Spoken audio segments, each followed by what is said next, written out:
Hello guys, what's up? Welcome to the new tutorial from the Enscape rendering.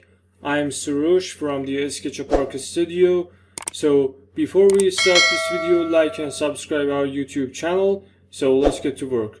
Today we have to create some type of animation in the Enscape, but we don't know how. So I'm going to teach you a lesson about the video editor in the Enscape. Before we start this tutorial, I'm going to click on the visual setting and change my rendering quality to the draft, and now I want to start my animation creating. So as you can see, we have this beautiful environment in here. We created from the multi-asset placement, and you can watch the video about the multi-asset placement in the previous sessions. So I'm gonna click on the V on my keyboard, and I have some options like that: timeline, movement, general, and video pass, or other type of things.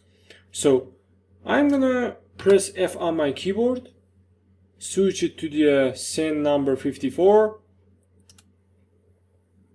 54, and I want to check this for my scene. So I'm gonna start with this extra option in here, plus icon in here with the orange color. I'm gonna click on it once and another for the twice. So our face frame has been created for us. So for the second frame, I'm gonna press F on my keyboard, and next scene is the 55.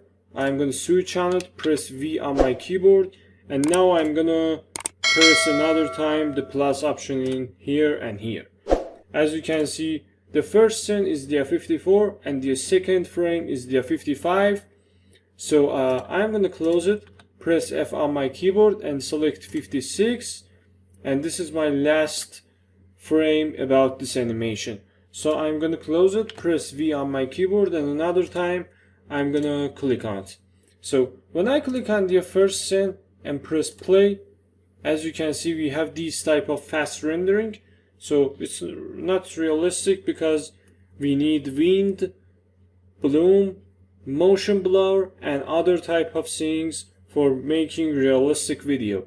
So I'm gonna start with the first scene. So I'm gonna click on the time of the day and change my time of the day.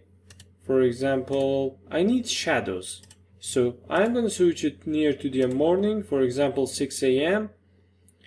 and the minute is about 6:30. The focal point, field of view, all of them activated for me, and I can see them in this place: timestamp, time of the day, focal point, and field of view, left side, bottom. And now I'm gonna click on the update option in here. If you want help, you can turn on the show grid lines to see what happened on your screen. So I'm gonna update it again. So this is my scene number 1. I'm gonna play with the focal point. As you can see, we have different type of effects on it, but it's not working. Why? Because it depends on your visual setting. I'm going to click on the visual setting. I'm going to change the depth of field, and I'm going to turn off the autofocus. So I need some depth of field about, for example, 20%. And now I can play with the focal point in the video editor. The point is that you can't check and control all of the settings from the visual setting. You must check some of them, like the focal point and field of view, in the video editor.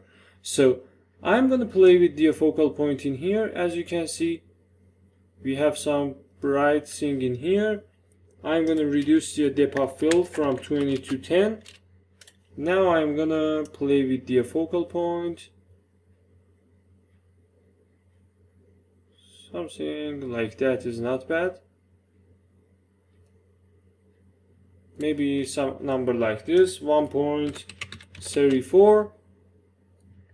And the field of view, I need a little bit zoom on my flowers, like that.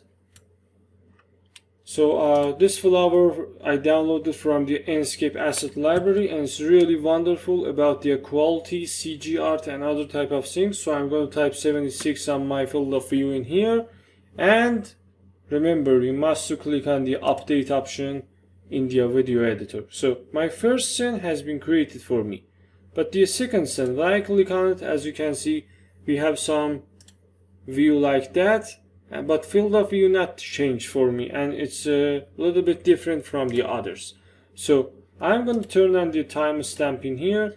I want, for example, from frame number 1 to frame number 2, or scene number 1 to scene number 2, I need some delay about 2 seconds, so I'm going to change it to the 2. And I want to change time of the day from 6:30 to the 7:30, like this, because I want to see the shadow movement. Or you can change it to the 7 a.m. Very simple and easy. Focal point active for me, field of view active for me. I can change the field of view in this scene. For example, previous scene is the 76, and now I want to change it to the 80.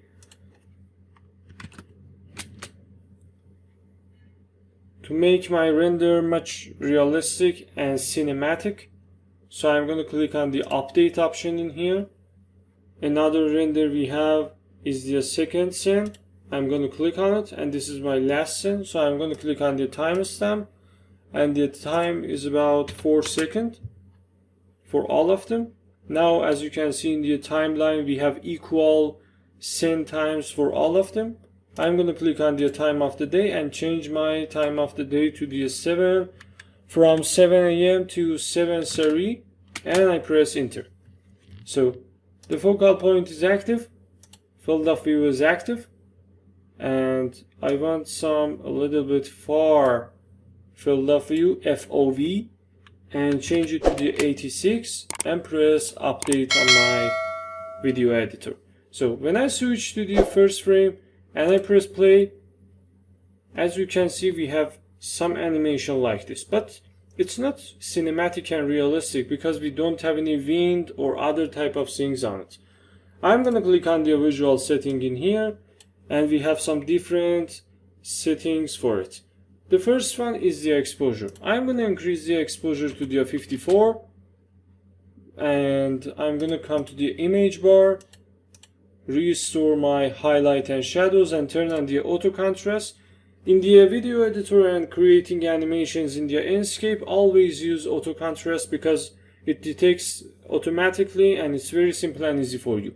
So my screen is a little bit too warm, so I'm gonna make it a little bit cold so I can increase the color temperature to the 10,000. My effect is the motion blur. As you can see, when I play the animation, I can see the effects on it. As you can see, when I increase it, I have some type of blurriness on my moving camera, and when I decrease it, I have high details. So I'm going to switch it to the 26, lens flare is about 36, bloom option is about 0, and the vignette is about 14, and chromatic abbreviation, because in the nature and landscape we don't have any type of objects much clear or very sharp, so a little bit chromatic abbreviation, not bad. If you want to know what is the chromatic abbreviation, you can watch my previous video about realistic rendering of the container house in the Canada. So I'm going to increase the chromatic abbreviation to the 8% in here, and the atmosphere, I think everything is good. We don't need any type of fog in here. I'm going to restore my sun brightness and wind. As you can see, I want to see my grass moving, so I'm going to increase the wind to the 36, and my sky is good. I can change my source from clear to the skybox, or I can use clear option as the default. So I'm going to click on the output. I have custom option here. I can turn it to the HD and click on the main option. So my rendering quality is about high in here, and now I'm going to press play in this place. As you can see, we have some animation like that, and it's really realistic than the past. So I'm going to turn on the save frame in this place, and I think time for the making our export in here. So I'm going to click on the export option.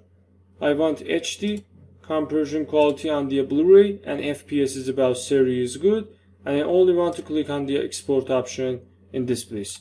I'm going to save it on my desktop, so name is not important. I'm going to press save. Animation process has been started for us. I hope you enjoyed this video. Please like and subscribe our YouTube channel for more tutorials. I love you guys and goodbye.